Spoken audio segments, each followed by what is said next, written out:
Otep à tous, bien-aimés frères et sœurs. Alassane Ouattara est en train de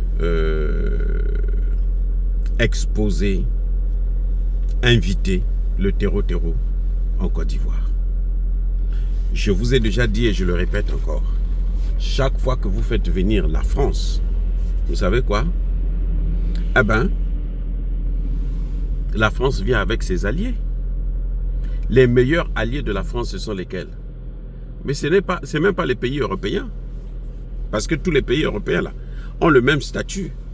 C'est-à-dire des soutiens au terreau.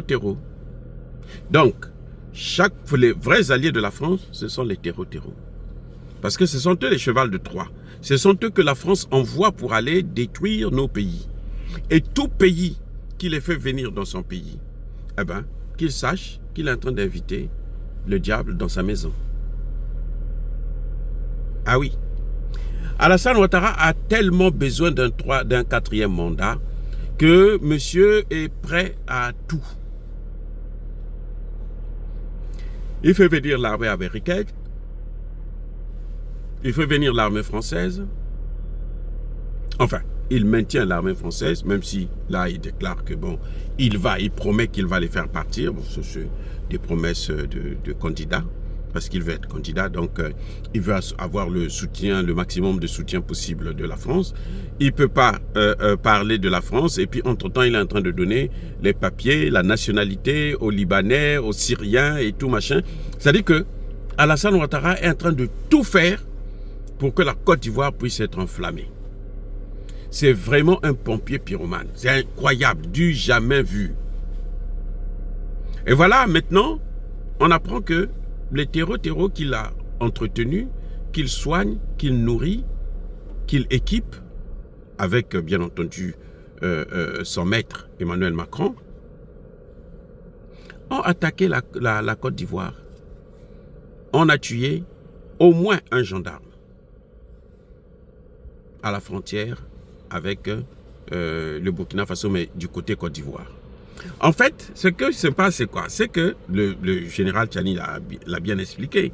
C'est que les terreaux là, ils viennent en Côte d'Ivoire, ils sont formés là-bas, ils sont équipés là-bas, ils ont des ordres de mission depuis la Côte d'Ivoire, ils sont financés et payés par la Côte d'Ivoire, bien entendu avec l'aval de la France. Et maintenant, de temps en temps, ils font des incursions au Burkina.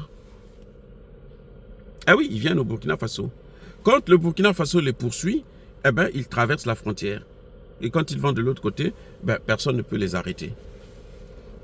Je serais bien heureux de savoir quelle est la réaction des militaires ivoiriens qui ont voulu contredire le président Tchani. C'est comme si, je ne sais pas combien ils avaient été payés, mais bon, vous savez, hein, la vérité, elle emprunte toujours l'escalier, mais elle arrive toujours. Il n'y a pas plus tard, juste après le discours, l'interview du général Tchani, c'est l'état-major de l'armée ivoirienne qui vient dire que, bon, soit ce sont des allégations, il ment, il n'a rien compris, il ne sait rien et tout, machin, tout ça. Maintenant, on les voit pourquoi ils ont attaqué la Côte d'Ivoire. Vous croyez que c'est parce qu'ils n'aiment pas la Côte d'Ivoire? Non. C'est parce que quand tu manges avec le chien, il faut toujours avoir un bâton avec toi. À n'importe quel moment, il va te mordre. Et là, ils ont tué un gendarme. En tout cas, au moins un. Parce que bon, comme ils ne veulent pas que les gens puissent savoir, il y a eu, je crois que c'est la situation qui s'est passée dans, on appelle ça, je crois que c'est à Bouna. En tout cas, ce n'est pas au Burkina Faso. Ce n'est pas entre le Burkina et la Côte d'Ivoire. Non, c'est la Côte d'Ivoire et ses invités. J'appelle ses invités parce que c'est la Côte d'Ivoire elle-même qui invite la France et la France vient avec son personnel. C'est une entreprise. La France, c'est une entreprise de terreau. C'est ce qu'ils font partout. Actuellement, ils sont en train de distribuer ça partout. Si vous avez besoin de terreau, vous appelez la France, vous appelez Macron. Macron va vous les envoyer. Vous voyez? Donc, et vous avez suivi hier Alassane Ouattara qui disait qu'il est fier de son armée. il est fier de son armée. C'est ça. Il peut être fier de son armée. Parce que son armée côtoie les amis de Macron, ceux-là qui sont en train de déstabiliser des pays de l'AES. Donc, Alassane Ouattara, à force de protéger, d'entretenir, de garder ces terreaux, maintenant, il se retourne contre lui-même. Parce que chaque fois qu'il rentre au Burkina, là, il y a peu, très peu, qui ont la chance de s'en sortir. Écoutez, ce qui est intéressant, c'est ça, justement.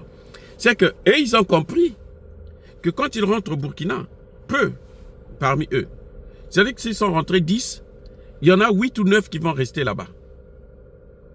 Et un seul pourra s'en sortir pour venir dire à ceux qui étaient restés en Côte d'Ivoire que, ah, là-bas, les autres sont tombés. Vous voyez, donc, et ça fait que de plus en plus, les gens évitent. Ça, mais tout le monde a peur de la mort, non? Vous voyez pas en Ukraine comment l'armée, il y a des désertions. On parle de plus de 100 000 désertions en 2024, là, en Ukraine. Plus de 100 000 désertions. Dans les terreaux là. Ce n'est pas comme ce qu'on faisait avant, puisqu'on les recrute en Côte d'Ivoire et au Burkina. C'est là-bas qu'on les recrute.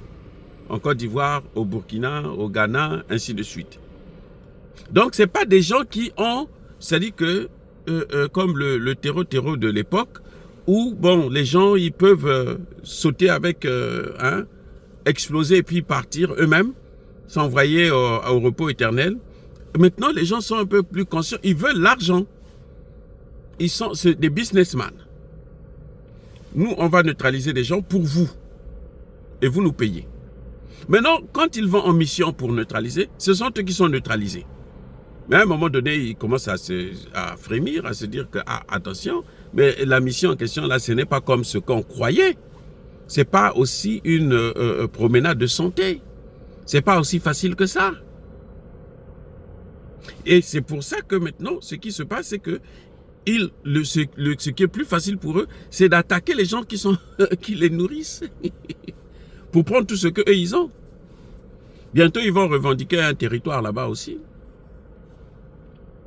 Ils ont la chance que la Côte d'Ivoire est entourée des pays d'Afrique noire. Si c'était l'Algérie, la Tunisie ou quoi, mais la Côte d'Ivoire serait occupée.